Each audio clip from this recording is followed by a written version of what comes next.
Assalamualaikum warahmatullahi wabarakatuh. Pada kesempatan kali ini, saya akan membahas materi tentang biografi Kiai Haji Hasyim Asy'ari.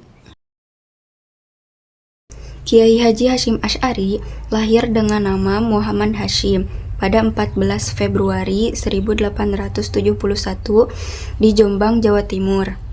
Sejak dalam kandungan, terdapat kisah yang berkembang di masyarakat bahwa ibunya bermimpi melihat bulan purnama memasuki rahimnya.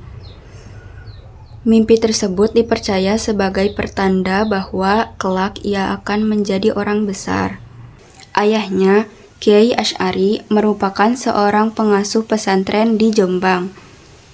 Sejak kecil, Hasyim Asy'ari tumbuh dalam lingkungan pesantren dan keluarga ulama, sehingga tidak mengherankan jika semangat belajarnya telah terlihat sejak usia dini.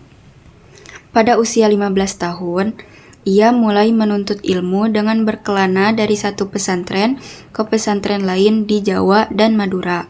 Ia pernah belajar di beberapa pesantren terkenal, seperti pesantren Langitan di Tuban dan pesantren di Bangkalan, Madura, bersama Syekh Khalil Bangkalan. Di sana, ia belajar kepada para ulama besar, di antaranya Syekh Khatib Al-Minangkabawi dan Syekh Mahfud At-Tarmasi. Dari Syekh Mahfud, ia bahkan memperoleh sanad dalam kitab Sahih Bukhari yang menunjukkan kedalaman ilmunya, khususnya di bidang hadis. Perjalanan hidupnya tidak selalu mudah. Saat berada di Mekah, istri dan anaknya meninggal dunia dalam waktu yang berdekatan. Namun, kesedihan tersebut tidak membuatnya menyerah. Justru, ia semakin mendekatkan diri kepada Allah dan memperdalam ilmu agama. Setelah kembali ke Indonesia pada tahun 1899, ia mendirikan pesantren Tebu Ireng di Jombang. Awalnya jumlah santri hanya 28 orang. Namun, berkat ketekunan dan dedikasinya dalam pendidikan, jumlah tersebut terus meningkat hingga ribuan. Pesantren Tebu Ireng kemudian menjadi salah satu pesantren paling berpengaruh di Indonesia. Ia juga memulai tradisi khataman Sahih Bukhari dan Al-Quran setiap bulan Ramadan yang dihadiri oleh ratusan kiai dari berbagai daerah. Tradisi ini terus berlangsung hingga sekarang. Pada 31 Januari 1926, Kiai Haji Hasyim Asy'ari bersama para ulama lainnya mendirikan Nahdlatul Ulama di Jombang, Jawa Timur.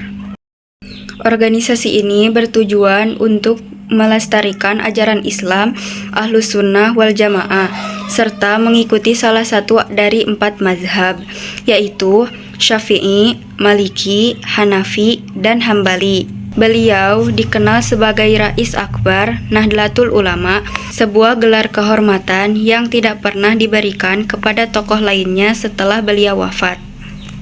Perjuangannya tidak hanya terbatas pada bidang pendidikan dan agama, tetapi juga dalam membela kemerdekaan Indonesia. Pada masa pendudukan Jepang, ia pernah dipenjara dan mengalami penyiksaan hingga jari-jarinya cacat.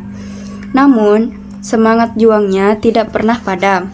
Setelah proklamasi kemerdekaan Indonesia pada 22 Oktober 1945, beliau mengeluarkan resolusi jihad, yaitu seruan untuk mempertahankan kemerdekaan. Seruan ini menjadi salah satu pemicu perlawanan rakyat dalam peristiwa pertempuran 10 November di Surabaya.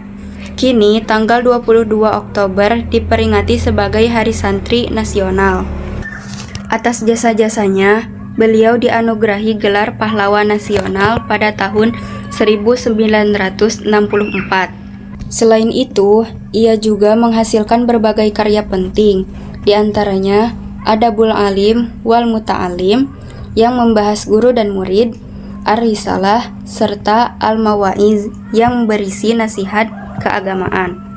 Kisah perjuangannya juga diangkat ke dalam film berjudul Sang Kiai yang menceritakan perannya dalam perjuangan kemerdekaan Indonesia. Kiai Haji Hasyim Asy'ari wafat pada 25 Juli 1947 dan dimakamkan di Kompleks Pesantren Tebu Ireng di Jombang, Jawa Timur. Hingga kini, beliau dikenal sebagai ulama besar, pendidik, pejuang, serta pendiri organisasi Islam terbesar di Indonesia. Dari kisah hidup Kiai Haji Hasyim Asy'ari, terdapat beberapa pelajaran penting yang dapat diambil, yaitu 1. Memiliki semangat tinggi dalam menuntut ilmu. Yang kedua, kuat dan tabah dalam menghadapi cobaan hidup. Yang ketiga, berdedikasi dalam bidang pendidikan. Yang keempat, berperan aktif dalam memperjuangkan kemerdekaan. Yang kelima, menjaga dan melestarikan ajaran agama. Mungkin itu saja yang dapat saya bahas tentang biografi Kiai Haji Hasyim Asy'ari. Semoga bermanfaat dan terima kasih atas perhatiannya. Billahi taufiq wal hidayah. Wassalamualaikum warahmatullahi wabarakatuh.